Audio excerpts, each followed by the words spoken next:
Alright guys, I have a monster of a sheath to show you today. This guy is for a JX5 and a JX2 as a piggyback system. It's got a breakaway, it's got multiple carry setups for each knife, and it has a pile of accessories on it. So this one is going to Chris out in Oregon, and Chris contacted me and asked me to put this together for him. He almost single-handedly designed the entire sheath, and this is just my execution of what he had drawn out. So, oh boy, I didn't realize we'd be too close to see the whole sheath, so we're gonna have to, well, I'm gonna just have to keep panning back and forth because I can't really adjust the table or the camera at the moment. So, alright, I am doing my aerial view, as you can see, with the higher quality camera, which means I only have 10-minute intervals to record any given video before it automatically cuts me off. So it's going to force me to talk through things a bit faster and stop mumbling and rambling as much as I tend to. So let's get right into this.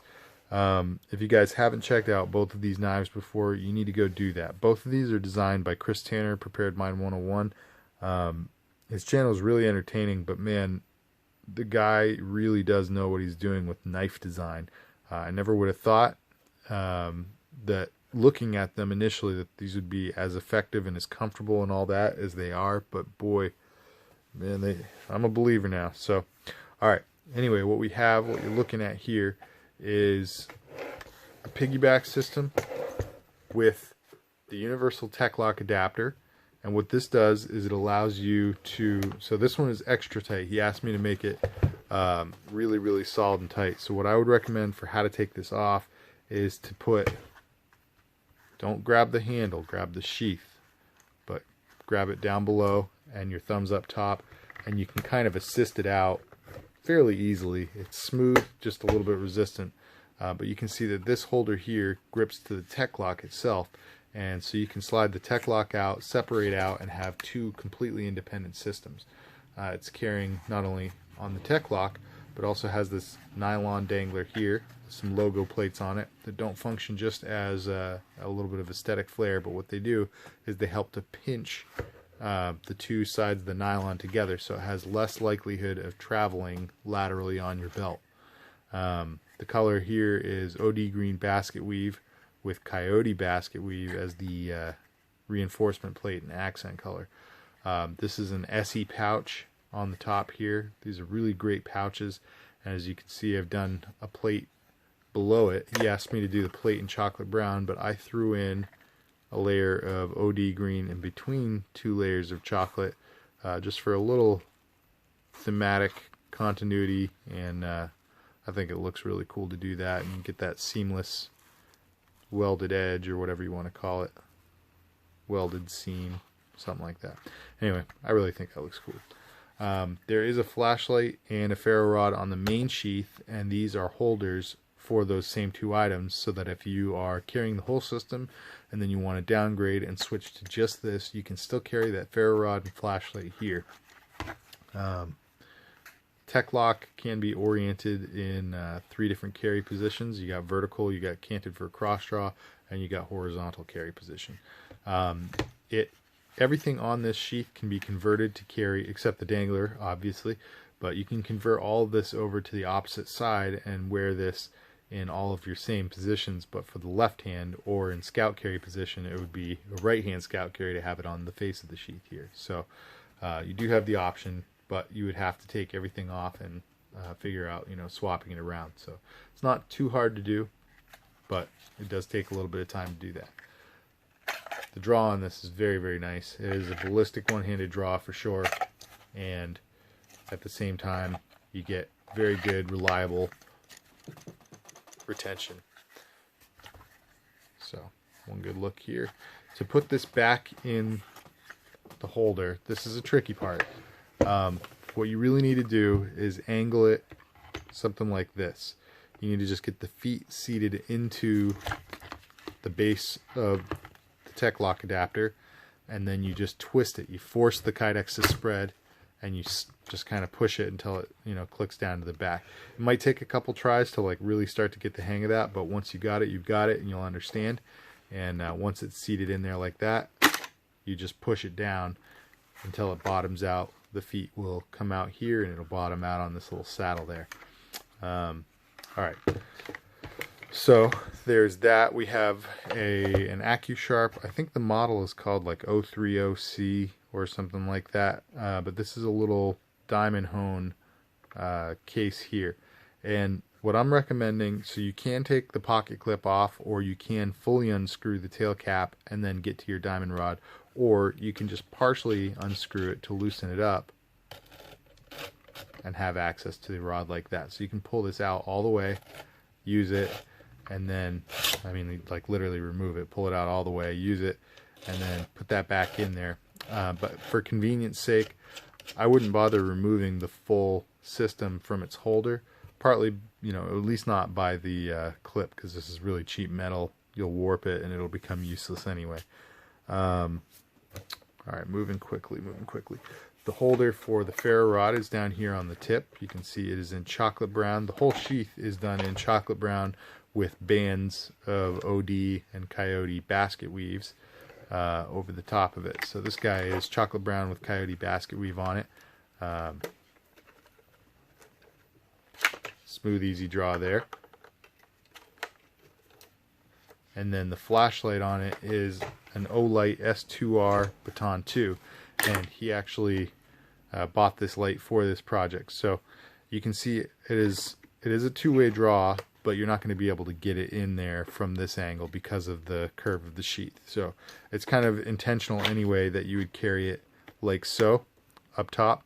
And the reason is because you want to be able to access your button, and as you're carrying this as a baldric system, you'll be able to turn this on and shine the light in front of you. Very generous range of motion, and if you do need to, you can remove it. But the point is that without having to remove it and dedicate a hand to the use of the flashlight, you can have the sling on you, still be able to draw your knife and interact with whatever it is that you need to do, whether it's responding to a threat or just performing some kind of task that requires your knife and maybe a light in the dark or something like that. So you got that there.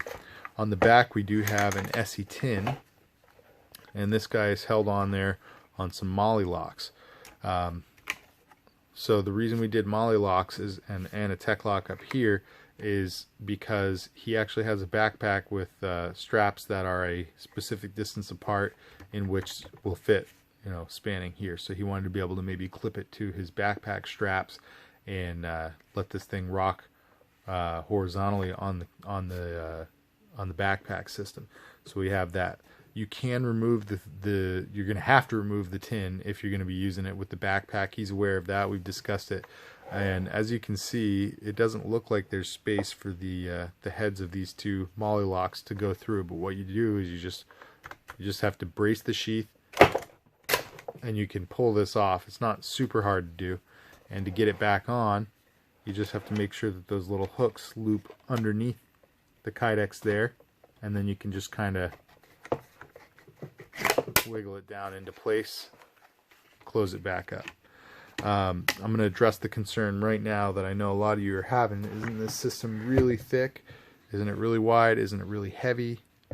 Yes, it is, absolutely. This is not designed to be some light system that you can daintily carry out in the woods and take a hike with or whatever. You can absolutely go hiking with it, and it's going to be a great system for you. But it's not designed to be ultra light or anything like that. It's designed to carry a ton of gear, and that's what it's doing. So as you can see, the color scheme he chose I really love, as just sort of a natural woods camouflage, which was what he wanted. He wanted to just sort of naturally camouflage itself. We have a baldric system here, and this is a beach and tactical. I think this is the light tactical sling it's called, something like that.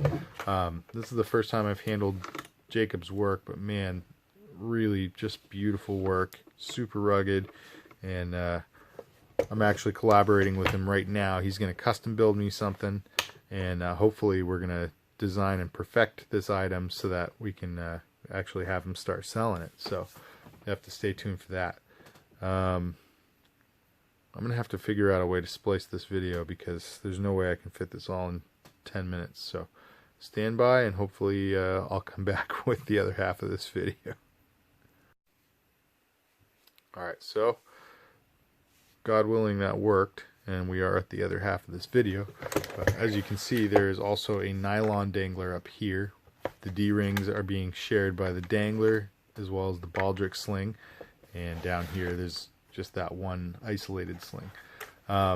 So what else there is to really show you is that the Mollylok and the Tek-Lok on the back are elevated, partly because for the Tek-Lok to be useful, I couldn't just mount the pouch on the back, so we do have to elevate them because of the other accessories here on the back, and yeah, not just the Tek-Lok but the Mollylok. To be able to really do that with the backpack straps like he wants, it has to be above the level of the attachments, especially for the Mollyloks. But when you're going to carry with the Tek-Lok, you're going to have to actually take this tin holder off. I don't personally recommend carrying this with the Tek-Lok because it is so heavy, but you do have the option to do that. And I believe I set it up so that you'd be able to carry it at multiple angles off the Tek-Lok, which, you know, may be foolhardy in retrospect, since you're not going to actually want to do that with the weight. But you can pare this down, and you can take off all of this weight, and you can take off the whole second system and pare it down. So maybe you do want to do that at some point and try it on a Tek-Lok. Not really my preference for carrying a blade this big, but you can absolutely do that. Speaking of the JX5, this thing is a monster, and the sheath for it has really pretty strong retention, a good click in, and for sure easy one-handed draw. I would show you how it draws while it's hanging on me, but the camera is not set up for that, so we'll just have to make do with what we got. But it does draw really well, and you can do a one-handed draw pretty comfortably while this thing is hanging on your body. So I'm very happy with this. What you're seeing here, this little Frankenstein bolt, it's called a hand-knurled screw, and I put some rubber spacers in there so that you can actually tighten and loosen it and get the retention that you want. So it's just a little nice feature. I added it because I thought I might need to add a little bit of extra retention, since this JX5 just doesn't have a lot of handle contour, and I wanted to make sure that you would be able to cinch down the Kydex on the mouth of the sheath and up the level of the retention, just in case, because you really don't want to have something happen where this thing gets loose on accident. This is a real monster of a knife, so I'm imagining it falling onto your foot or something, and just you become an immediate amputee because this thing is so effective. But yeah, I just wanted to give you guys a really good look at this sheath because it is special. It is a very complex setup. I would probably say this is the heaviest system that I've built so far. I've definitely put a couple together that were a little trickier, just because they might have been, you know, smaller or had slightly more stuff, or all the stuff had to go on one side, or this, that, the other. But I am really happy with how this came out. It was tricky to build, and I'd say it's probably the biggest system that I've put together yet. So in any event, Chris, thank you for contacting me for this. I'm really flattered that you chose me to build this monster for you, and I hope you get years and years and years of great use and enjoyment out of it. This was an absolute blast to work on, and again, I just want to address the concern. I know a lot of you guys out there are more minimalists. This is not designed to be a light or a minimalist sheath, so don't approach it with the same mindset that you would, or the same criticism. It is very heavy. I weighed it, and it's something like 7.5 pounds, 8 pounds. So yeah, for sure it's going to be heavy. Actually, one cool thing about it, as it's hanging on your hip, I didn't design it with this in mind. It just kind of happened, a little serendipity. But your hip actually goes into this gap here. So in the case of me, I'm a little bit chubby, and my hip still goes all the way down to the base of the sheath. So it rides against my body as if nothing were on the back, which is pretty cool. I did not expect that to be the case, but it is actually really, really comfortable. So hopefully Hopefully it'll be the same for you, Chris. And yeah. Alright, so that is what I have for you guys on this system. I think it is very cool, very complex, and was really rewarding challenge to take on. So again, Chris, thank you so much for the opportunity to work on this for you, brother. And oh, one other detail. So I won't tell anybody how much systems cost unless they are individually interested in buying one. But I always offer the opportunity to do some trade value toward the sheaths. If you guys have knives that you want to part with, I'm always looking to build my collection. Chris happened to have something offered up to me, a Microtech UTX70, so that was levied as partial trade against the sheath. So I'll be getting that soon, and probably have a video out or something on a sheath I build for it if I build something for it. So I'm really excited for that. But anyway, I like to plug that every now and then to let you guys know that that is another option. And yeah, so alright guys, let me know what you think of these knives. Let me know what you think of this sheath system, good, bad, ugly. And I hope you enjoyed this video. If you did, hit that like button. If you like the channel, I ask you to subscribe, comment down below, tell me what you think of all this gear, the modularity, everything about this, and of course share it with your friends. Appreciate you sticking around, and tune in for the next one. God bless.